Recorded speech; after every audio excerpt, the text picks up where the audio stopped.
ನಮಸ್ಕಾರ. ಚಾಲುಕ್ಯ ಸ್ಟಡಿ ಸರ್ಕಲ್ಗೆ ತಮಗೆಲ್ಲರಿಗೂ ಆತ್ಮೀಯ ಸ್ವಾಗತ. ಆತ್ಮೀಯ ವಿದ್ಯಾರ್ಥಿಗಳೇ, ಇವತ್ತಿನ ವಿಡಿಯೋದಲ್ಲಿ ನಾನು ದ್ವಿತೀಯ PUC ಭೂಗೋಳಶಾಸ್ತ್ರಕ್ಕೆ ಸಂಬಂಧಪಟ್ಟಂತೆ 2024ರ ವಾರ್ಷಿಕ ಪರೀಕ್ಷೆಯ ಬಹುನಿರೀಕ್ಷಿತ 5 ಅಂಕದ ಪ್ರಶ್ನೆಗಳನ್ನು ಚರ್ಚೆ ಮಾಡ್ತಾ ಹೋಗ್ತೀನಿ. ಚರ್ಚೆ ಮಾಡೋಕ್ಕಿಂತ ಮುಂಚೆ ಈ ವಿಡಿಯೋದಲ್ಲಿ ಕ್ವಶನ್ಗಳು ಜಾಸ್ತಿ ಸಂಖ್ಯೆ ಇರುತ್ತೆ. ಯಾಕಂದರೆ ಜಿಯೋಗ್ರಫಿ ವಿಷಯದಲ್ಲಿ ನಮಗೆ ಹೆಚ್ಚು ಕಡಿಮೆ 40 ಅಂಕದ 5 ಅಂಕದ ಕ್ವಶನ್ಗಳು 8 ಇರುತ್ತೆ. ಅಂದರೆ ಫಸ್ಟಲ್ಲಿ ನಿಮಗೆ 7 ಬರುತ್ತೆ ಮತ್ತು ನೆಕ್ಸ್ಟ್ ಒಂದು ಕ್ವಶನ್ 5 ಅಂಕದ ಬರುತ್ತೆ. ಟೋಟಲಾಗಿ ನೀವು 5 ಅಂಕದ ಪ್ರಶ್ನೆಗಳನ್ನ ಉತ್ತರಿಸಬೇಕಾಗುತ್ತೆ. ಟೋಟಲಾಗಿ ನಿಮಗೆ 5 ಅಂಕದ ಕ್ವಶನ್ಗಳಲ್ಲಿ ಪರ್ಫೆಕ್ಟ್ ಆದರೆ ನಿಮಗೆ 40 ಅಂಕ ಜೇಬಲ್ಲಿ ಇದ್ದ ಹಾಗೆ. ಅದಕ್ಕೋಸ್ಕರ ಇಲ್ಲಿ ಕ್ವಶನ್ಗಳ ಸಂಖ್ಯೆ ಜಾಸ್ತಿ ಆಗುತ್ತೆ.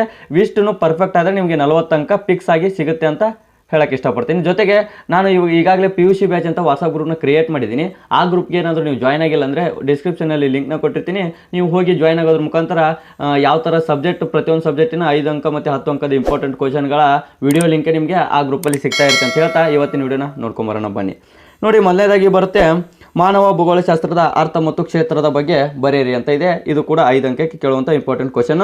ಅರ್ಥ ಮಾಡ್ಕೊಳ್ಳಿ ವಿದ್ಯಾರ್ಥಿಗಳ 5 ಅಂಕದ ಕ್ವಶನ್ ಆನ್ಸರ್ಗಳಲ್ಲಿ ನೀವು ಪೀಠಿಕೆ ಮತ್ತು ಉಪಸಂಹಾರ ಕಂಪಲ್ಸರಿ ಹಾಕಬೇಕಾಗುತ್ತೆ. ಪೀಠಿಕೆ ಮತ್ತು ಉಪಸಂಹಾರ ಹಾಕಿದರೆ ನಿಮಗೆ 5ಕ್ಕೆ 5 ಅಂಕ ಮತ್ತು 10ಕ್ಕೆ 10 ಅಂಕ ಕೊಡುವಂಥ ಸಾಧ್ಯತೆ ಬಹಳ ಇರುತ್ತೆ. ನೀವೇನಾದರೂ ಪೀಠಿಕೆ ಮತ್ತು ಉಪಸಂಹಾರ ಹಾಕಲಿಲ್ಲ ಅಂದರೆ ಅಂಕಗಳೇ ಕಡಿತ ಆಗುವಂಥ ಸಾಧ್ಯತೆ ಇರುವಂಥದ್ದು. ಅದಕ್ಕೋಸ್ಕರ ಪೀಠಿಕೆ ಮತ್ತು ಉಪಸಂಹಾರ ಕಂಪಲ್ಸರಿ ಹಾಕಿ. ಮತ್ತು ಪೀಠಿಕೆ ಮತ್ತು ಉಪಸಂಹಾರ ಯಾವ ರೀತಿ ಹಾಕಬೇಕು ಮತ್ತು ಕ್ವಶನ್ ಆನ್ಸರ್ನ ಯಾವ ರೀತಿ ಕ್ವಶನ್ ಪೇಪರ್ನ ನಾವು ಟ್ಯಾಲಿ ಮಾಡ್ಕೊಂಡು ಟೈಮಲ್ಲಿ ಬಿಡಿಸ್ಬೇಕು ಅನ್ನೋದನ್ನು ನಾನು ಒಂದು ವಿಡಿಯೋ ಮಾಡಿ ಹಾಕ್ತೀನಿ.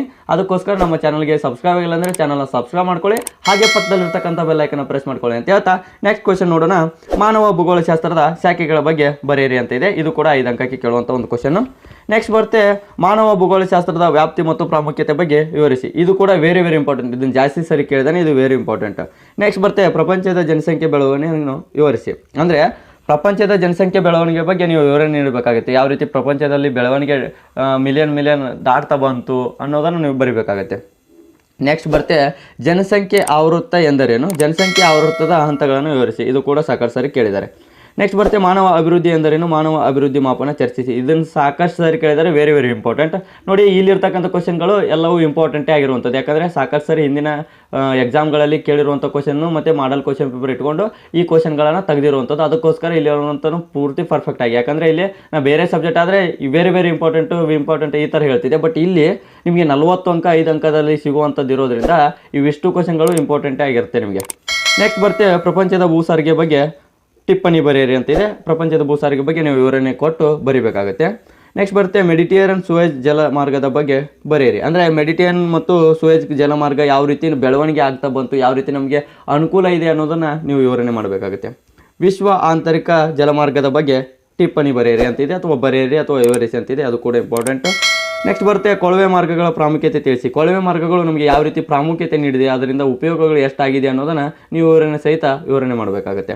ನೆಕ್ಸ್ಟ್ ಬರುತ್ತೆ ಸಾರಿಗೆ ಮಹತ್ವದ ಬಗ್ಗೆ ವಿವರಣೆ ಬರೆಯಿರಿ, ಅಥವಾ ಸಾರಿಗೆ ಮಹತ್ವದ ಬಗ್ಗೆ ಬರೆಯಿರಿ ಅಂತಿದೆ. ನೆಕ್ಸ್ಟ್ ಬರುತ್ತೆ ಸಮೂಹ ಮಾಧ್ಯಮಗಳ ಪ್ರಾಮುಖ್ಯತೆ ತಿಳಿಸಿ. ಇದನ್ನು ಸಾಕಷ್ಟು ಸರಿ ಕೇಳಿದೆ ನೋಡಿ. ಸಮೂಹ ಮಾಧ್ಯಮಗಳು ಯಾವ ರೀತಿ ನಮಗೆ ಪ್ರಾಮುಖ್ಯತೆ ನೀಡಿವೆ ಅನ್ನೋದನ್ನು ನೀವು ತಿಳಿಸಬೇಕಾಗತ್ತೆ.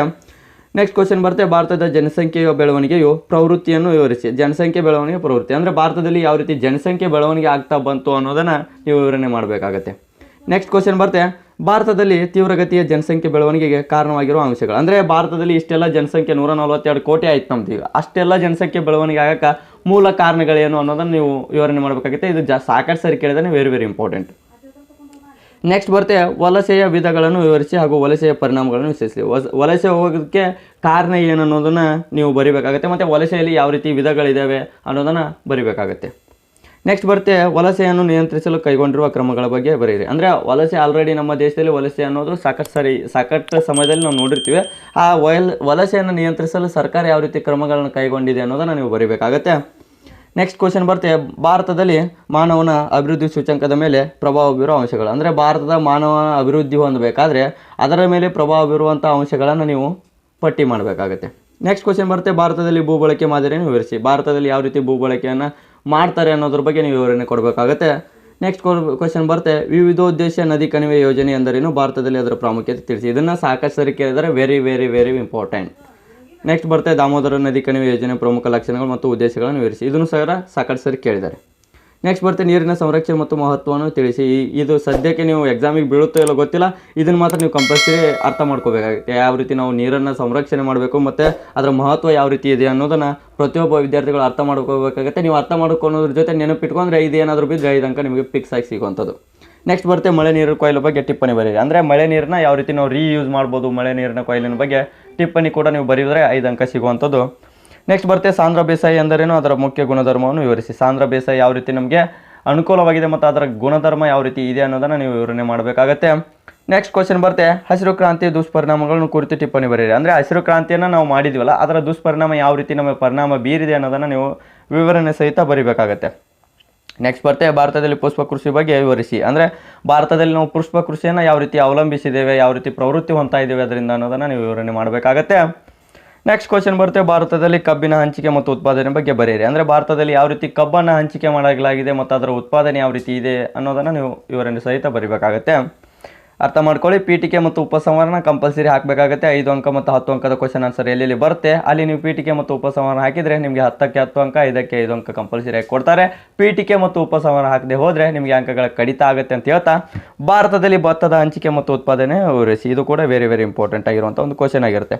ನೆಕ್ಸ್ಟ್ ಕ್ವಶನ್ ಬರುತ್ತೆ ಖನಿಜಗಳು ಎಂದರೇನು, ಅವುಗಳ ಪ್ರಕಾರ ಮತ್ತು ಗುಣಲಕ್ಷಣಗಳನ್ನು ವಿವರಿಸಿ. ಇದನ್ನು ಸಾಕಷ್ಟು ಸರಿ ಕೇಳಿದ್ದೇನೆ.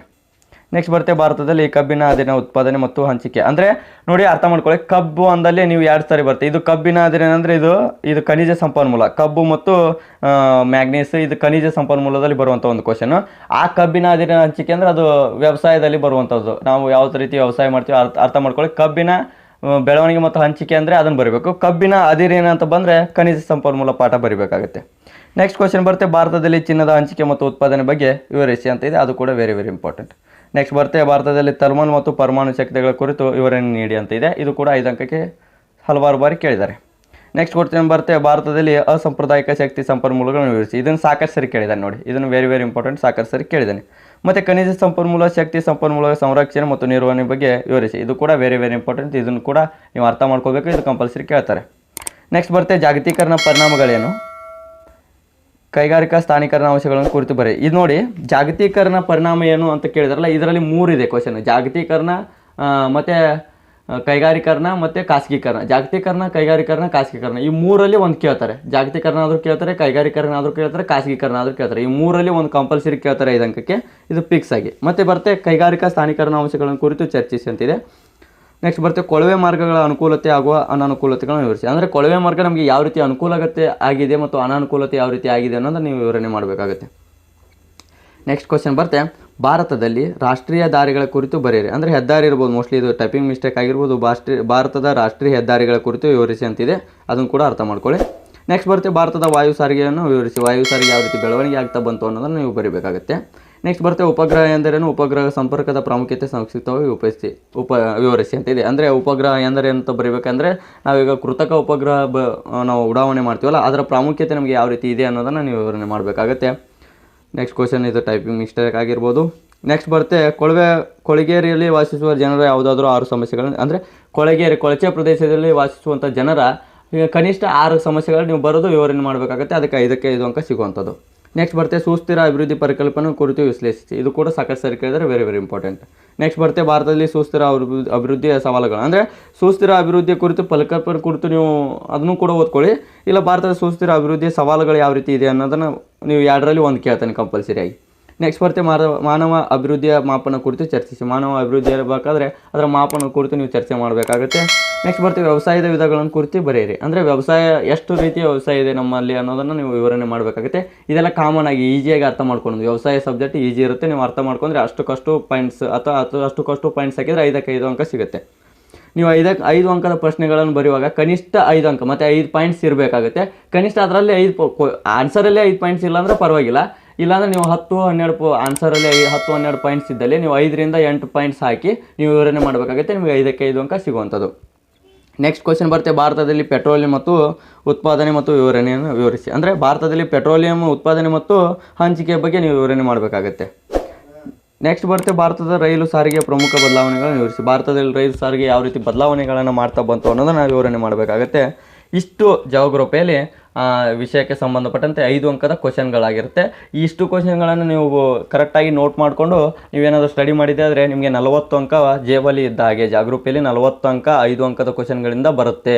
ಕಂಪಲ್ಸರಿ 7 ಅಂಕ ನಿಮ್ಗೆ ಕಂಪಲ್ಸರಿ 35 ಅಂಕ ನಿಮ್ಗೆ ಅಲ್ಲಿ 5 ಅಂಕದ ಕ್ವಶನ್ಗಳಲ್ಲಿ ಸಿಗುವಂಥದ್ದು. ಇಷ್ಟು ಕ್ವಶನ್ ಓದಿದರೆ ನಿಮಗೆ ಆ 7ಕ್ಕೆ 7 ಟಚ್ ಮಾಡ್ಬೋದು, ಜೊತೆಗೆ ಆ 8ನೇದು ಕೂಡ ಟಚ್ ಮಾಡ್ಬೋದು. ನಿಮಗೆ 35ರಿಂದ 40 ಅಂಕ ಇಷ್ಟೇ ಕ್ವಶನ್ಗಳಲ್ಲಿ ಬರುತ್ತೆ. ಅದಕ್ಕೋಸ್ಕರ ಪ್ರತಿಯೊಂದನ್ನು ಯಾವುದನ್ನು ಲೇಜಿಯಾಗಿ ತಗೊಳ್ಳಾರ್ದೆ ಪ್ರತಿಯೊಂದನ್ನು ಸಬ್ಜೆಕ್ಟನ್ನು ಅರ್ಥ ಮಾಡ್ಕೊಳ್ಳಿ, ಈಸಿಯಾಗಿ ನೋಟ್ ಮಾಡ್ಕೊಳ್ಳಿ.